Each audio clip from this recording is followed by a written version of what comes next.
Sir, எடப்பாடியுடைய தலைமையை OPS அவர்கள் ஏற்றுக்கொள்ள தயாரா சார்? ஏற்றுக்கொள்ள தயார்னு தானே இப்ப சொல்றாரு.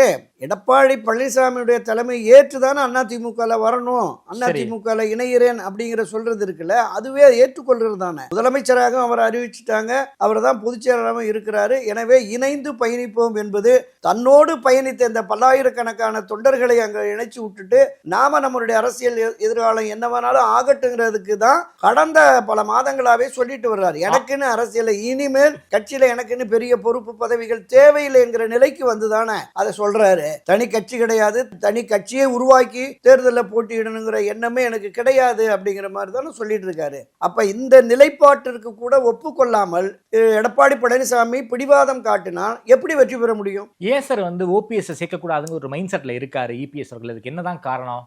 அது திரு எடப்பாடி பழனிசாமியினுடைய மனச்சாட்சியை பேச விட்டா தெரியும். இந்த தேர்தல் என்பது ஒரு மிகப்பெரிய வாழ்வா சாவா பிரச்சனைங்கிற மாதிரி. 2024 தேர்தல் தோல்வியின் நீட்சியாக இந்த தேர்தலில் அதிமுக தோல்வி அடையும் என்றால் அதை தூக்கி நிறுத்தி வெற்றி பாதைக்கு கொண்டு செலுத்துவதற்கு புரட்சி திரு எம்ஜிஆர், செல்வி ஜெயலலிதா போன்ற ஆளுமிக்க தலைவர் எடப்பாடி பழனிசாமி இல்லை. நிச்சயமா அவரால் முடியாது. அதனாலதான் எல்லாரும் கதறாங்க.